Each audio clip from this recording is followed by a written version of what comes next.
Halo semuanya, episode kali ini adalah episode lanjutan dari episode yang kemarin atau bisa dibilang bagian terakhir dari obrolan gue dengan CEO 1000 dan 1000 Lancer Bapak Rian Gondokusumo. Di mana episode kali ini gue bakal bahas atau berdiskusi tentang menggunakan jasa freelancer dari sudut pandang business owner. Jadi kalau kalian seorang business owner dan juga seseorang yang ingin menggunakan jasa freelancer, sebaiknya dengerin episode ini agar kalian bisa menggunakan jasa freelancer secara baik, benar, dan juga hasilnya optimal. Opsiana Podcast episode 50 akan segera dimulai setelah opening berikut ini.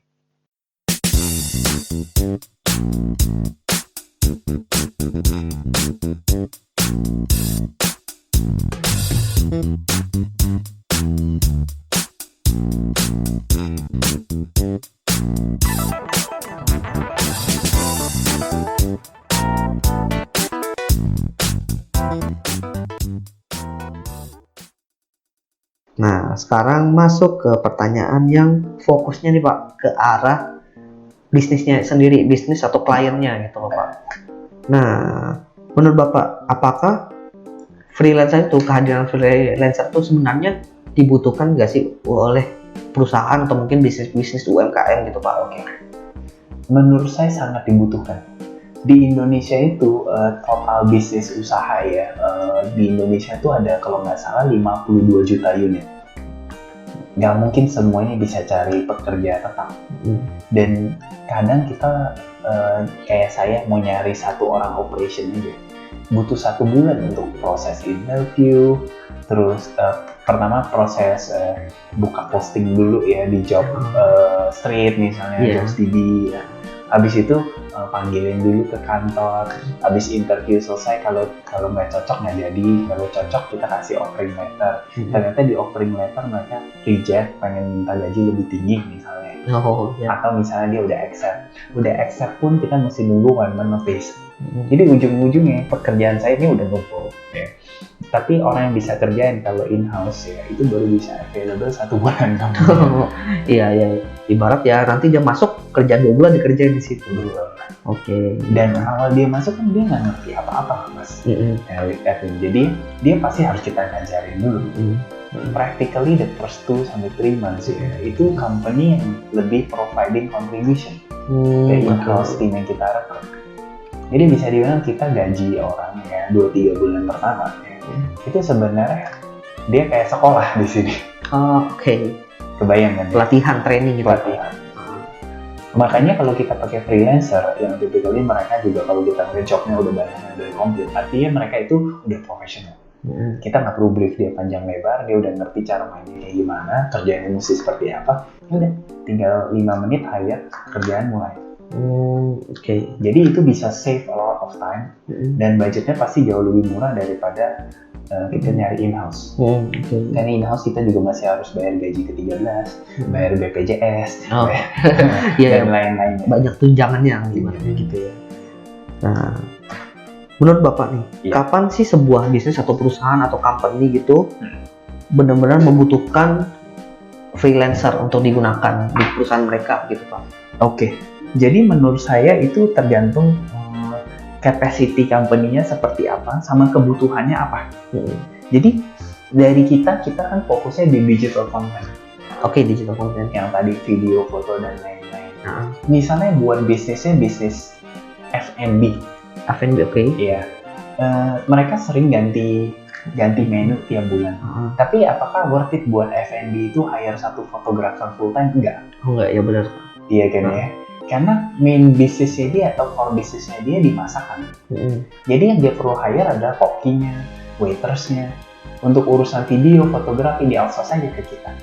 Oke. Lebih ke arah sana sih. Jadi tergantung industrinya juga. Oke. Nah, kan Bapak udah banyak nih punya. Saya tambahin dikit nggak Pak? Oke, boleh, silakan Pak. Jadi kita nggak cuma ngomong tentang UKM aja ya. Even big businesses sekarang kayak Nutrifood, Kubima, ya. Terus kita ada klien-klien kayak kemarin Wilmar. Mereka outsource ke kita semua. Jadi kita sampai hari ini udah handle ya total 1.000 Lancer tuh kalau nggak salah kita 35.000 klien. 35.000 klien. Dari awalnya yang 30 sampai 40 klien itu ya Pak? Wow, gila. Oke. Di 1000 kita udah handle sekitar 12.000, di Lancer 23.000. 23.000, oke. Iya.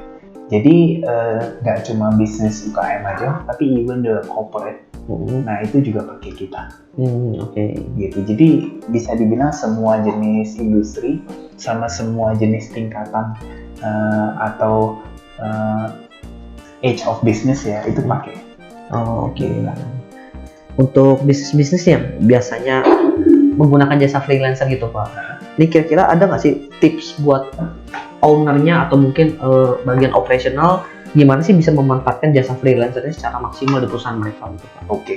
Menurut saya balik lagi, kita mesti kasih scope atau spek brief yang jelas. Oke, briefing yang jelas. Iya, jadi kalau briefing nggak jelas, ujung-ujung freelancer juga bingung apa yang dia mesti kerjain. Gitu. Terus kedua, kita juga mesti kasih delivery-nya berapa lama. Time management istilahnya. Karena freelancer kan jobnya juga banyak. Oke. Ya kita nggak mau sampai mereka tuh istilahnya kebablasan juga. Betul. Jadi ini hal-hal yang kita mesti provide ke mereka istilahnya. Jadi kayak tadi sih, mereka harus siapin scope-nya dulu sama spek-nya, brief-nya kayak gimana gitu. Jadi kadang kan kita suka kasih brief, istilahnya, oh ya pokoknya handle aja sosial medianya gitu. Kita nggak bisa kayak gitu. Jadi klien ada PR-nya juga. PR-nya adalah freelancer ini nggak ngerti bisnisnya kita. Oke. Makanya kita mesti jelasin ke mereka bisnisnya kita seperti apa, supaya bisa bawa mereka tuh ke dalam dunia bisnis kita. Ibarat harus tahu bisnis flow-nya dulu. Nggak cuma bisnis flow, tapi lebih kayak F&B itu seperti apa. Oh, oke. Company kita udah berapa lama. Karena kan kita mau nganggep bahwa freelancer ini kalau mau handle kita punya urusan, dia itu mesti quote-unquote kecemplung dulu. Oke. Di dalam gitu. Jadi kita nggak bisa kayak orang ini freelancer ini nggak ngerti bisnis kita apa, terus dia langsung main asal handle sosial medianya, ya atau suruh oh yaudah cek aja sendiri deh di sosial medianya, so lihat aja selama ini kita kayak gimana. Wah itu sih nggak benar menurut saya. Jadi sama aja kayak kita mau masukin tim baru, scope-nya mesti kita buat dulu kan. Oke. Kalau nggak pasti tim baru itu bingung dia di dalam mesti ngapain, dan bisa jadi bengong. Nah itu juga sama. Klien ke freelancer pun juga harus ada scope kerja yang clear. Expectation-nya juga clear, apa aja yang mesti dilakukan juga clear. Baru terbentuklah mutual. Oke. Lalu, nah kan ibarat seorang freelancer ini udah tahu lah scope dari sebuah bisnisnya gitu. Bisnisnya juga udah tektokan, udah deal harganya, lalu akhirnya mulai kerja gitu Pak. Cuma kan banyak nih kasusnya, ya udah gue udah bayar lo buat ngerjain ini semuanya, ini bisnisnya, ya udah kerjaan sampai selesai. Akhirnya pas actionnya dikerjain itu business ownernya atau mungkin staffnya itu memperlakukan freelancer itu secara tidak benar gitu. Betul. Kira-kira bagaimana sih cara memperlakukan freelancer itu yang tepat sebagai business owner atau mungkin bagian operasional di dalam bisnis itu gitu Pak? Nah ini lumayan bagus pertanyaannya, gitu, karena bukan artinya kita hire satu orang, nah kita bisa semena-mena kan. Iya, karena banyak kasusnya gitu ya. Banyak. Jadi menurut saya kita sebagai klien, kita harus mikirin bahwa kalau freelancer atau mitra kerja kita itu happy sama kita, ujungnya dia bakal kasih kerjanya yang bagus juga. Kayak gimana kita memperlakukan karyawan tetap kita. Ya kalau misalnya karyawan tersebut kita perlakukan dengan tidak benar, tentunya dia juga nggak bakal maksimal kasih ke kita. Iya benar. Gitu. Jadi kalau kita perlakukan mereka dengan benar, kalau misalnya mereka kerjanya bagus kita kasih reward, kalau misalnya kerjanya kurang bagus kita ajarin ya atau kasih guidance ya, itu perlu proper semuanya. Freelancer juga sama. Gitu. Makanya saya kadang kita pun juga banyak pakai freelancer kita untuk urusan kantor gitu. Misalnya dia kerja jobnya 200.000 deh, anggap aja buat satu artikel. Kadang saya suka kasih lebih. Nah ini 220 nggak apa-apa. Jadi ujungnya kita juga pengen bahwa freelancer itu happy, dan kalau misalnya kita minta bantuan, mereka juga dengan senang hati bantuin kita juga. Ya supaya mereka tuh ada belonging ke bisnis kita. Itu bukan sekedar cuma terima job terus tuntas ya, tapi kita juga pengen bahwa hasil yang mereka kerja ini mereka tahu itu mempengaruhi usaha kita. Gitu. Gitu. Nah, kira-kira Pak, bagaimana sih kalau misalnya saya sebagai business owner misalnya, atau mungkin dari kantor saya ingin pakai jasa freelance dari Seribulancer atau Seribu.com, itu kira-kira gimana sih Pak cara ininya ke Bapak gitu, atau mungkin ke platformnya? Jadi tinggal masuk aja ke www.seribulancer.com ya. Terus seribunya tanpa e ya. DSRIBU.com. Itu dari sana kita tinggal register sebagai klien. Ada pilihannya, mau jadi klien atau mau jadi freelancer. Habis itu kita ada 3 opsi. Pertama, kalau misalnya kita belum tahu ya, kita pengen dapat banyak proposal yang banyak ya. Nah, kita bisa namanya posting job. Ya, kalau posting job itu istilahnya saya sebagai klien, saya butuh desainer ilustrator misalnya, ilustrator. Saya posting job, cari ilustrator, ada kategorinya. Terus saya masukin budget saya misalnya 3 juta, 4 juta gitu untuk job ini. Terus nanti kita bakal dapat banyak proposal. Tapi kalau kita udah tahu siapa desainer yang kita mau hire, itu ada halaman yang kita bisa istilahnya browse freelancer ya. Benar, saya pernah coba. Browse freelancer ya, pernah ya. Dari sana kita bisa lihat kalau saya suka freelancer ini ya, saya bisa hire private. Hire private. Betul. Atau ada klien yang juga nggak mau pusing ya. Dia tuh, udah deh, berapa deh harganya. Jadi dia nggak tahu budget dia berapa. Kita ada paket. Paket-paket. Iya, betul. Jadi itu 3 pilihannya sebenarnya. Oke. Berarti, nah dari sisi Seribulancer dan Seribulancer sendiri gitu Pak. Tadi kan Bapak udah bilang kalau misalnya bisnis itu merasa nggak puas gitu Pak dengan pelayanan dari si freelance itu, akan dari ada ini nggak Pak, semacam jaminan lain atau gimana Pak? Oke. Jadi pas klien bayar ke kita, uangnya kan masuk sebagai deposit. Setelah pekerjaan selesai, baru kita rilis ke freelancer. Pas kita rilis, kita ngambil 10%. Jadi contohnya klien bayar 1 juta, freelancer dapat 900.000. Seribulancer terima 100.000. Ya. Kalau misalnya ternyata sambil jalan freelancer-nya menghilang, ya terus si klien mau ganti freelancer yang lain, itu tinggal di switch aja jobnya bisa. Atau misalnya ternyata freelancer-nya hasilnya nggak bagus ya, atau freelancer menghilang lagi, tapi klien udah istilahnya nggak mau pakai lagi, ya dia bisa masukin sebagai deposit, itu bisa. Atau dia mau tarik kembali sebagai cash, itu bisa juga. Gitu. Tapi kalau freelancer udah kerja dan kerjanya kurang oke, ujung-ujungnya ada dispute kan. Iya benar Pak. Dispute itu atau kita bilang arbitrase ya. Itu kita mesti selesaikan istilahnya dengan kita sebagai penengah, dan 2 parti ini setujunya di berapa. Lebih kayak gitu. Nah, problem yang biasa sering terjadi antara freelance dan bisnis ini itu kalau mungkin bisa dijelaskan itu problem apa sih Pak? Expectation. Jadi dari sisi klien ya, istilahnya mereka tuh expect-nya mungkin A, tapi dari segi freelancer deliver-nya B. Berarti bukan dari segi pricing enggak? Bukan. Karena pricing itu ujung-ujungnya kan si freelancer ngeliat kan, pricing-nya segitu. Ya udah, scope gue segini. Tapi lebih sekarang ini adalah mungkin klien udah bayar ya, istilahnya dia ngarepnya jauh lebih tinggi delivery-nya gitu. Tapi klien sama freelancer sebenarnya udah agree that price. Cuma scope-nya mungkin kurang clear dari awal. Jadi itu yang nyebabin expectation-nya beda. Gitu. Tapi ada nggak sih Pak kasus di mana si business owner ini misalnya naruh job, tapi kan dia nggak tahu nih harga freelancer ini seperti apa. Misalnya saya itu di bagian software engineering gitu, buat mobile apps. Ibaratnya mau minta yang kayak Gojek, tapi dia naruh harga 10 juta. Nah itu kan dari segi saya, mungkin dan beberapa teman saya, karena ini nggak masuk akal dengan tingkat kesulitan yang itu. Betul. Itu kira-kira ada nggak sih tips and trick gimana biar bisa meletakkan pricing yang tepat untuk para freelancer itu ketika dia itu pengen nyari jasa freelance, karena biar ibaratnya buat kalau saling naruh pricing nggak ada yang nyari itu kan juga takes time gitu Pak. Nah itu ada tips and tricknya sih Pak. Jadi kita udah mempermudah ya klien supaya gini, klien bisa set budget adalah berapa uang yang dia punya. Nah tapi klien memang nggak ngerti harganya tuh sebenarnya berapa. Jadi dia bisa milih satu option lagi namanya request freelancer quotation. Oke. Jadi harganya datangnya dari freelancer. Karena yang tahu, misalnya scope seperti ini berapa harganya kan freelancer kan. Iya. Bukan artinya klien set budget, artinya ya udah dia tahu itu harganya mesti segitu.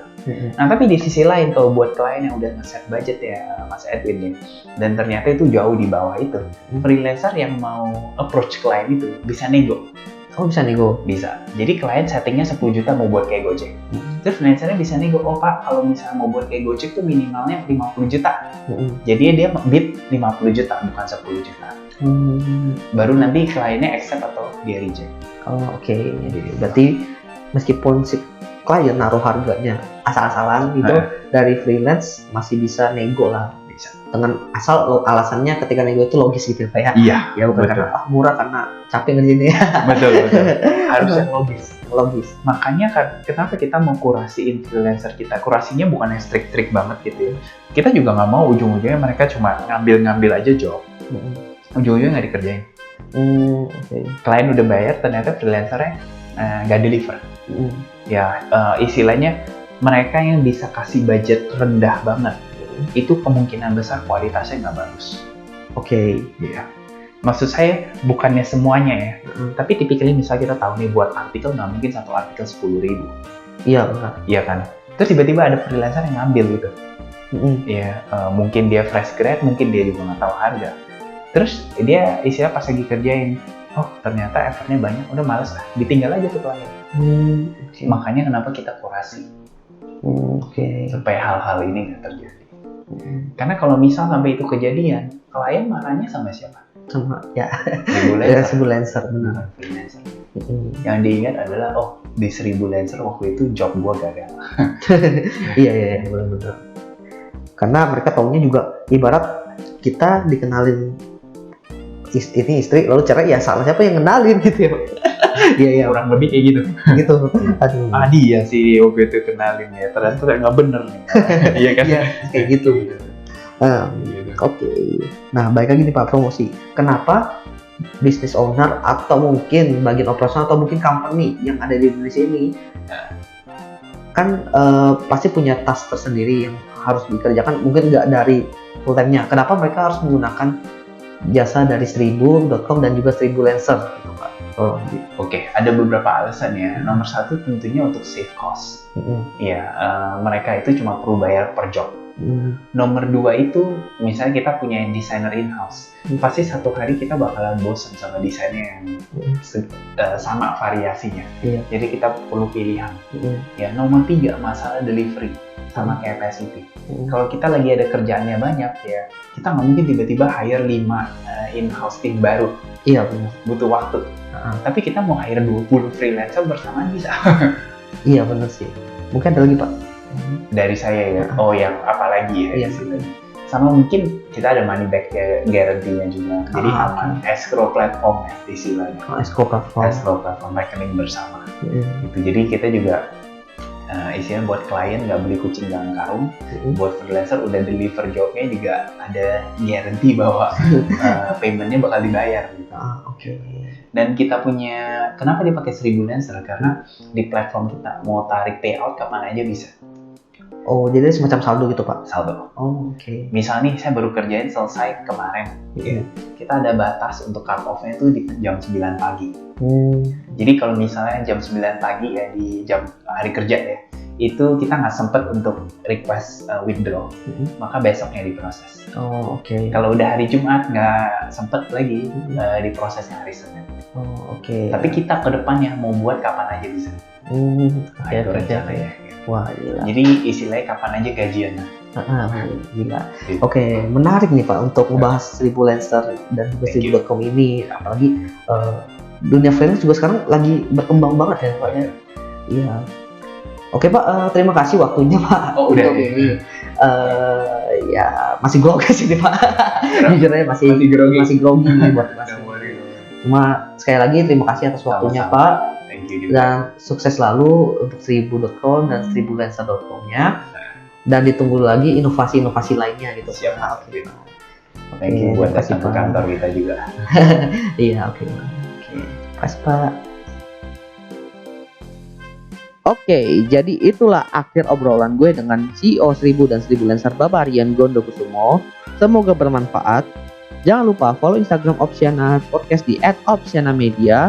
Dan kalau ada kritik dan saran bisa langsung komen atau DM di Instagram tersebut. Well, jadi opsi ada di tangan kalian. Sebagai business owner, mempertimbangkan untuk mempekerjakan orang lain sebagai tenaga kerja merupakan salah satu pertimbangan yang harus dipertimbangkan matang-matang, karena salah sedikit saja bisa berdampak pada kehidupan bisnis kalian. Sekian dari gue Edwin Opsiana Podcast. Thank you.